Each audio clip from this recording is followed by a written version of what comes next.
परमात्मा श्री राधा कृष्ण के चरणारविंदों में शतकोटि नमन। मित्रों को, जिज्ञासुओं को, धर्म प्रेमियों को, ज्योतिष विज्ञान प्रेमियों को हर हर महादेव, बम बम भोले, नमः शिवाय। मित्रों, जीवन जीने के लिए अनेकानेक उपायों के साथ साथ, व्यवस्थाओं के साथ साथ, परामर्श के साथ साथ ज्योतिषीय जो परामर्श हैं वो परमावश्यक हैं। संसार में जो सबसे बड़ा सुख है वो शरीर का सुख है। प्रधान सुखों में जितने भी सुख हैं, धन का सुख है, स्त्री का सुख है, मित्रों का सुख है, गाड़ियों का सुख है, मकान का सुख है, पुत्रादि का सुख है, ये जितने भी सुख हैं, इन सुखों में सबसे बड़ा जो सुख है वो शरीर का सुख है। शरीर दुखी है, शरीर रोगी है, शरीर कष्ट में है, शरीर में टूट फूट हो गई है, तो सुख धन कितना ही बना रहे, पुत्र कितने सक्षम क्यों ना बने रहें, आपके पास कितने वाहन बने रहें, लेकिन कोई भी अगर आपको शरीर का कष्ट है, शरीर में कष्ट है, तो वहां पर फिर कोई सहायता नहीं कर पाता है। इसीलिए विद्वानों ने कहा है कि सबसे बड़ा सुख निरोगी काया है। पहला सुख निरोगी काया, और निरोगी काया तो बड़ा मुश्किल है। कभी न कभी कोई न कोई तो संकट परेशानी आई जाती है, लेकिन ज्योतिष एक ऐसा शास्त्र है कि वो ये कहता है कि दूसरे भाव में, छठवें भाव में, सप्तम भाव में, अष्टम भाव में और द्वादश भाव में नोट कर लें और याद रख लें। दूसरा भाव, छठवां भाव, सप्तम भाव, अष्टम भाव और द्वादश भाव, यदि इन भावों में सूर्य और मंगल की युति है, सूर्य मंगल दूसरे भाव में बैठे हों, छठवें भाव में बैठे हों, सप्तम भाव में बैठे हों, अष्टम भाव में हों या द्वादश भाव में हैं, और इस युति में से सूर्य की दशा आ जाए या मंगल की दशा आ जाए, तो याद रखना शरीर कष्ट मिलने वाला है। आपके रोकने से नहीं रुकेगा। सूर्य की दशा आ जाए या मंगल की दशा आ जाए और इन भावों में सूर्य मंगल की युति है, 2, 6, 7, 8, 12 में, तो शरीर कष्ट मिलेगा। हाँ, एक साधन है उसको रोकने का। पहले तो किन किन ग्रहों से कष्ट मिलता है? शारीरिक। तो एक तो सूर्य मंगल आघात देते, एक्सीडेंट कराते, शारीरिक कष्ट मिलेगा। इन भावों में कुछ विद्वानों तो चतुर्थ भाव को भी साथ रखा है। लेकिन चतुर्थ भाव में कष्ट तो देते हैं ऐसा तो नहीं है, तो अनुभव में है। चतुर्थ भाव में यदि सूर्य मंगल बैठे हुए हैं तो सूर्य या मंगल की जब दशा आएगी तो कष्ट तो मिलेगा, किसी भी राशि में बैठे हों। तो याद रख लें 2, 4, 6, 7, 8 और 12 सूर्य मंगल की युति है। सूर्य मंगल बैठे हुए हैं, ये दोनों की अंतरदशा यहां मादशा आएगी तो आपको शारीरिक कष्ट मिलेगा। दूसरा है सूर्य और शनि।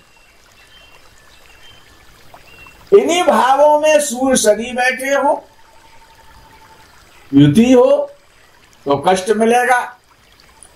सूर्य और राहु बैठे हो, इन्हीं भावों में हो,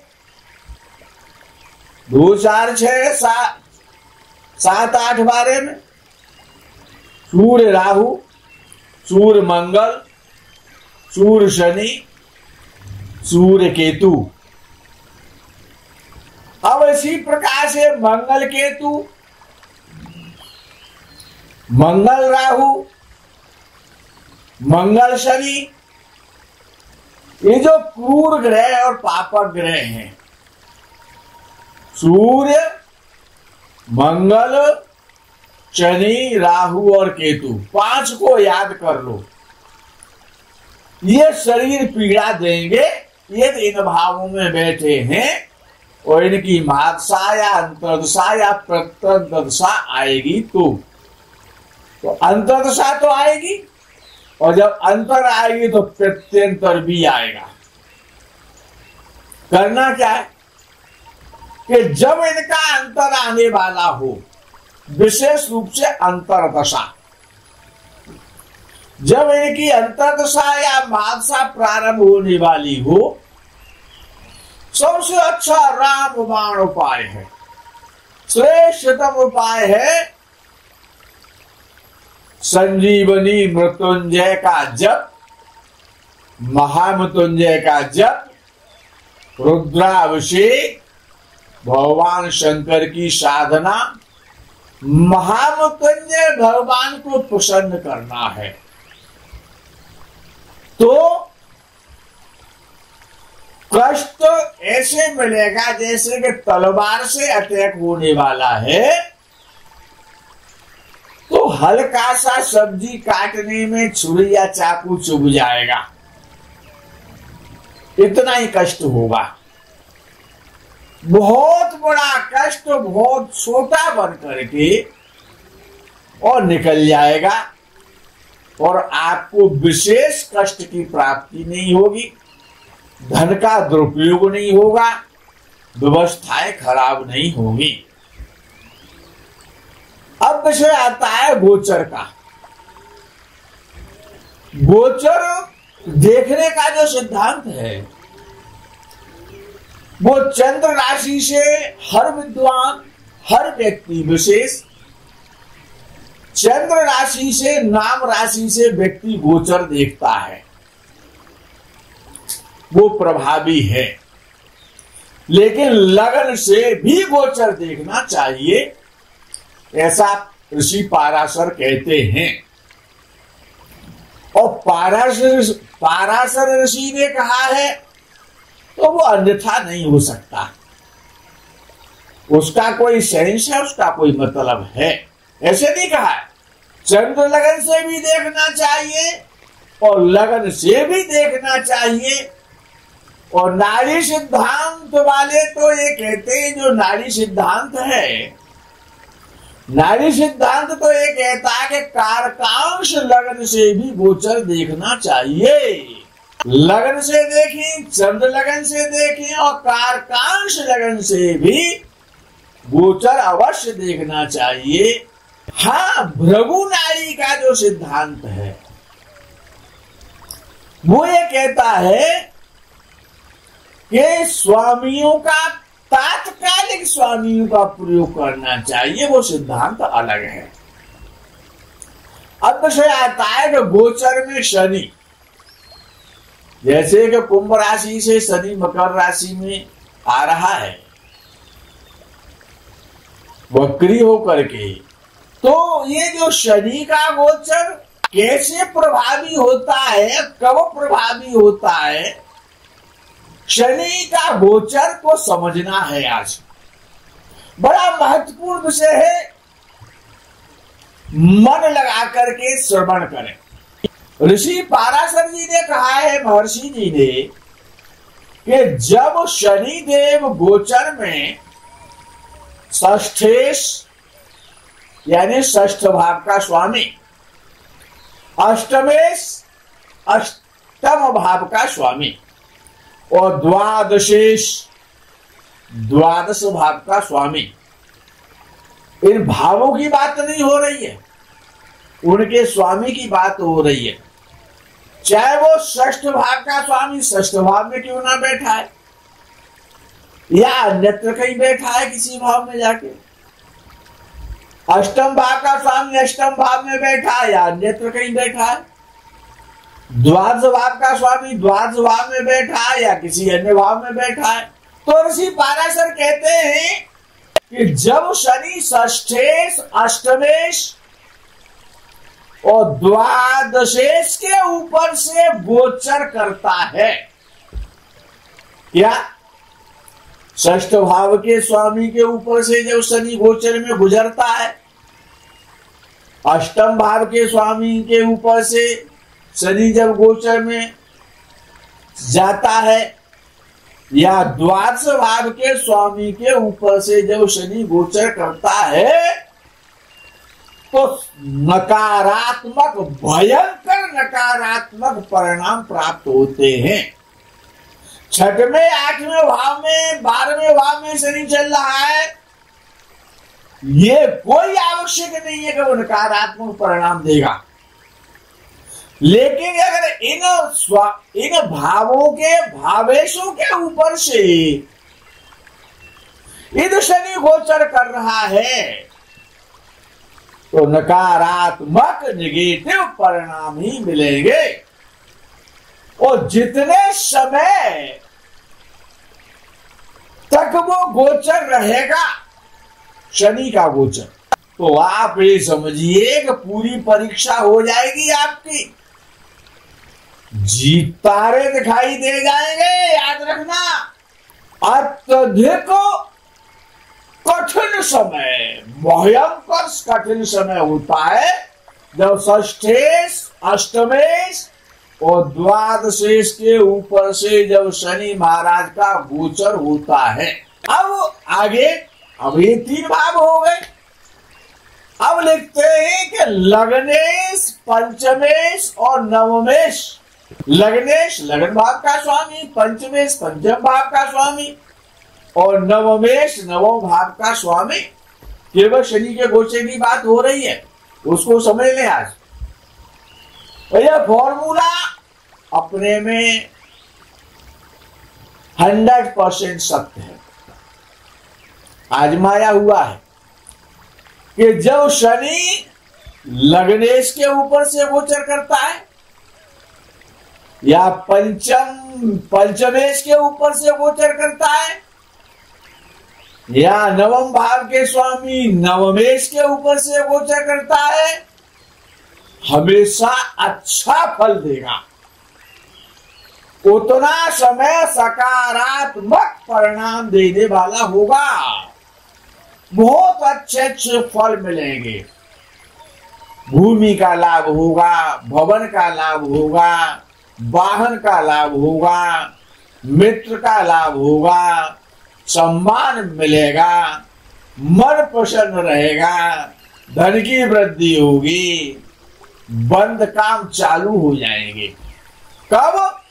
कि जब शनि लग्नेश पंचमेश और भाग्येश के ऊपर से गोचर करता है, स्वामी कोई सा भी हो इन भावों का, सकारात्मक परिणाम, अच्छे परिणाम, शुभ परिणाम प्राप्त होंगे। याद रखें। अब आगे महर्षि पाराशर जी ने जो कहा, यह सूत्र बड़े इंपॉर्टेंट है जीवन में। गोप गोपनीय रखने लायक हैं, इनको गुप्त कर लो जीवन के लिए। जब शनि चतुर्थेश के ऊपर से गोचर करता है, चतुर्थ भाव का स्वामी चतुर्थेश, चाहे चतुर्थ में बैठा हुआ है वो या अन्यत्र कहीं बैठा हुआ, कौन? चतुर्थ भाव का स्वामी चतुर्थेश। तो क्या करेगा शनि जब उसके भाव के स्वामी के ऊपर से जब गोचर करेगा? तो जीवन में परिवर्तन आएगा। परिवर्तन क्या आएगा? अब चौथा भाव मुख्य रूप से क्या है? निवास स्थान है, भूमि है, भवन है, मकान है, आवास है, कार्यालय है, ऑफिस है, इनमें परिवर्तन होगा, इनका रूपांतरण होगा, परिवर्तन होगा। या तो मकान बिकेगा या कार्यालय बदला जाएगा, स्थान परिवर्तन होगा, ये निश्चित हो जाता है। जब शनि का सुखेश के ऊपर से जब परिवर्तन होता है तो सुखों में बाधाएं आती है, परिवर्तन होता है, निवास स्थान का परिवर्तन होता है, कार्यालय का परिवर्तन होता है। अब आगे का जो सूत्र है बड़े इंपॉर्टेंट, बेस्ट इंपॉर्टेंट सूत्र है कि जब शनि सप्तमेश के ऊपर से जब गोचर करता है, सप्तम भाव व्यापार का भाव है और विशेष रूप से शादी का भाव है, विवाह का। चाहे वो पत्नी किसी कन्या की कुंडली है या किसी पुत्र की कुंडली है, विवाह का, उससे अगर कोई विवाह का प्रश्न करता है तो सबसे पहले सप्तम भाव पर दृष्टि जाती है। तो जब शनि का सप्तम भाव के स्वामी सप्तमेश के ऊपर से जब गोचर होता है तो जिनका विवाह नहीं हो रहा होता है उनका भी विवाह हो जाता है। याद रख ले विवाह के संबंध में ये सूत्र। जिनका व्यापार की व्यवस्था नहीं हो पाती है वो भी व्यापार करने लग जाते हैं। विवाह और व्यापार कि जब शनि सप्तम मेष के ऊपर से जब गोचर करता है तो ये शुभ संदेश है। भार्या के लिए भी शुभ संदेश है कि अब स्त्री की प्राप्ति होगी या अब पति की प्राप्ति होगी जब शनि सप्तमेश के ऊपर से जब गोचर करता है। आगे का जो सूत्र है वो है कि तीसरा भाव तृतीयेश सहजेश, जब शनि तृतीयेश के ऊपर से, तृतीयेश कहीं भी बैठा है, चाहे वो तीसरे भाव में बैठा है या किसी अन्य भाव में बैठा है, याद रखना है सूत्र बड़े महत्वपूर्ण है। तृतीयेश के ऊपर से जब शनि गोचर करता है तो भाई और बहनों का भाव है तीसरा भाव, और नवम भाव पिता का भाव है और उच्च शिक्षा का भाव है। कौन सा नवम भाव? बहुत हायर एजुकेशन का। तो तृतीयेश के ऊपर से गोचर जब शनि करे या भाग्येश के ऊपर से जब शनि गोचर करे तो पिता, उच्च शिक्षा और विदेश यात्रा, भाई बहन और प्लस मित्र, इनके लिए बहुत शुभ होता है और विदेश यात्रा के लिए बहुत अच्छा होता है। कब? जब तीसरे भाव के स्वामी से, स्वामी के ऊपर से जब गोचर करेगा शनि, तब भाग्येश के ऊपर से जब गोचर करेगा शनि, तब भाई बहनों के लिए, लंबी यात्राओं के लिए, पिता के लिए, हायर एजुकेशन के लिए, विदेश में हायर एजुकेशन प्राप्त करने के लिए, विदेश यात्रा के लिए ये शनि जब भाग्येश और तृतीयेश के ऊपर से जब गोचर करेगा तो शुभ परिणाम देगा, ये अपने में निश्चित है। अब आगे का जो विषय है, जो आगे का सूत्र है, बड़ा थोड़ा क्लिष्ट है और कठिन है, सुनने में अच्छा नहीं लगेगा, क्योंकि आप अच्छा अच्छा सुनना चाहते हैं, मिठाई खाना चाहते हैं, गिलोय मिश्रित नीम का काढ़ा नहीं पीना चाहते आप, जिससे कि आपका रोग दूर हो जाए। तो जब शनि छठवें भाव और आठवें और 12वां भाव, याद रखना गोचर की बात हो रही है, कुंडली में कहां बैठा उसकी बात नहीं हो रही है आज, कि जब शनि छठवें भाव, आठवें भाव या 12वां भाव में जब जाता है गोचर से, छठवें भाव में जाए, आठवें भाव में जाए या 12वें भाव में जाए, तो बहुत निकृष्ट से भी निकृष्ट परिणाम देगा, बहुत अशुभ, खराब, कष्टात कष्ट देगा, निकृष्टात निकृष्ट हो जाएगा वो समय जब शनि गोचर में लगन से, राशि से, कारकांश लगन से, सूर्य लगन से, जब शनि 6, 8 और 12वें में जाएगा तो निकृष्ट निकृष्ट कष्ट देगा। मित्रों, ऋषि पाराशर ने यहां तक कहा है कि कोई सा भी लगन हो, चाहे वृषभ लगन हो, चाहे तुला लगन हो, चाहे कर्क लगन हो, चाहे सिंह लगन हो, लगन कोई सा भी हो, लेकिन जब शनि महाराज सूर्यपुत्र शनिदेव जब षष्ठम, अष्टम और द्वादश भाव में जब गोचर करते हैं, लगन कोई सा भी हो, राशि कोई सी भी हो, सूर्य लगन कोई भी हो, कोई फर्क नहीं पड़ता, वो सबसे जीवन का कठिन समय होता है जब शनि छठवें, 8वें और 12वें भाव में जब गोचर करता है। याद रखना, जीवन की अग्नि परीक्षा का समय है, समुद्र को लांघना, और हनुमान जी तो समुद्र को पार कर सकते, लेकिन कोई भी बानर उनके अलावा पार नहीं कर सकता।